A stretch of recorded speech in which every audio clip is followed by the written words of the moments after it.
Well, I wanted to finish up the conclusion to the Rozelle Town Series, and Cousin Bill wanted me to come help him work in the orchard a little bit this morning. So I said, well, I'll just film that last little section down at the old Long Lake. The lake is a natural lake, and it's fed by a spring, and it's been here, you know, they talked about this ever since the Native Americans probably used this lake. It's fed by a spring, and it gets deeper in the years when the beavers keep it backed up. And before I do the conclusion, when I came in, I was reminded of a story about this lake, that on the 4th of July, they would always come down here, the old people in the late 1800s, and they would break the dam and let the lake go down, and they'd seine it and get the fish out and have a big old fish fry.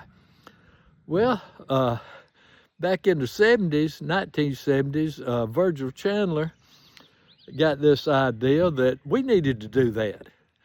And so he had got Bill Bell, all the crew, and Gary Chandler was in on it. And so Cotton Patterson, his job, he's gonna get us some dynamite to blow out the beaver dams.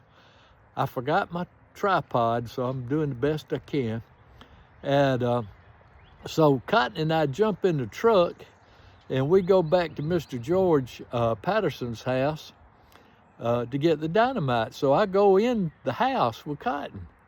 And so Mr. Patterson and Miss Lula are sitting in the parlor, which you go in the doors to the right.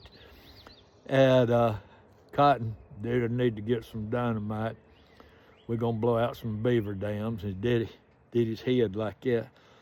And Cotton goes over to his daddy's bed and gets on his knees, reaches under the bed, and pulls out a case of dynamite. And then he said, "Where's the caps?" And the blasted caps were in a little box over the fireplace. So here's his house where Mr. Patterson sleeps, and with a case of dynamite under the bed and the blasting caps over the fireplace. So Mr. Patterson lets us have I forget, 5 or 6 sticks of dynamite. And we come back down here, and Cotton goes down up in the far end of the lake and takes some kind of rod and makes some holes in the beaver dams, and he puts the dynamite. Well, standing up here on this little hill where that four-wheeler is, all the old men of the community. I don't believe there were any women down here. It was just old men. I mean, it's everybody. Bert Harrison, the Chandlers, and Billy and Virgil and Bill Bell and Bert Harris, and a lot of them have on their suspenders. And so we're all standing up here. Cotton comes running out down there, running out, and he comes up here.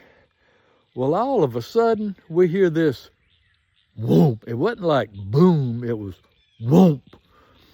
And all them old men, we're looking, hands in the overalls and looking, and big chunks, I mean chunks of wood big as a wheelbarrow, going up, up, up, up, up in the air. And finally they get up to the top, and they start coming down, and we realize they're coming down on us. So all these old men start running faster than you think an old man could run.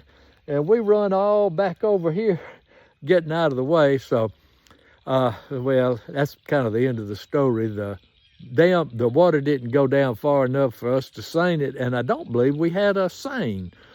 And so we didn't have a fish fry, but we did have a lot of fun blowing out the beaver dam, or Cotton did. So, well, the conclusion that for the Rozelle series is in addition to the bare bones family history in these videos, I've proposed a few things. Number one, I proposed that Monsanto, a member of DeSoto's party, quite possibly came to what would become Rozelle Town. It doesn't take any big leap of imagination to see him walking up the creek and visiting this area. So I think that's kind of a historical fact. And I've also proposed and verified that the first cotton gin in Alabama, until somebody else comes up with an earlier date, was on the Robert Grierson farm in Clay County. So I think we get some bragging rights on that. And I've also proposed that the historical meeting with between George Washington's spy, Colonel Willett, and Alexander McGillivray that led to the Treaty of New York City, the first meeting occurred in Clay County, Alabama, at Robert Grierson's farm. And we've also said that one of the first murders in Clay County occurred right here on this farm when Crazy Fish killed William Bull. So that's four, I think, pretty significant historical things that happened either on the farm or very near in Clay County. I think if you give me just a little more time, that I'll probably be able to locate the Holy Grail and maybe even the Ark of the Covenant somewhere in Clay County if I just had a little more time. So I guess that brings us to the end of, wait a minute, there may be a little bit on the next page. Oh, I'd also like, if these videos I make, usually it may be 10 people see it, so, but just in case there's a small chance that a member of the Clay County Historical Society should see this, and I wish that y'all would digitalize that history of Clay County that so many people worked so hard on back in the 1970s, and get it searchable and get it online, because a lot of people doing family history would find, you know, a lot of work that members of the Clay County Historical Society did back in the 1970s. So I propose that the society gets that book digitalized and searchable, and maybe it's time to start working on volume 2. Okay, so I hope you enjoyed this series on Rozelle Town, all 6 of you that'll ever see it. And this is Eddie Rozelle, and over and out. Precious memories, how they linger, how they ever flood my soul.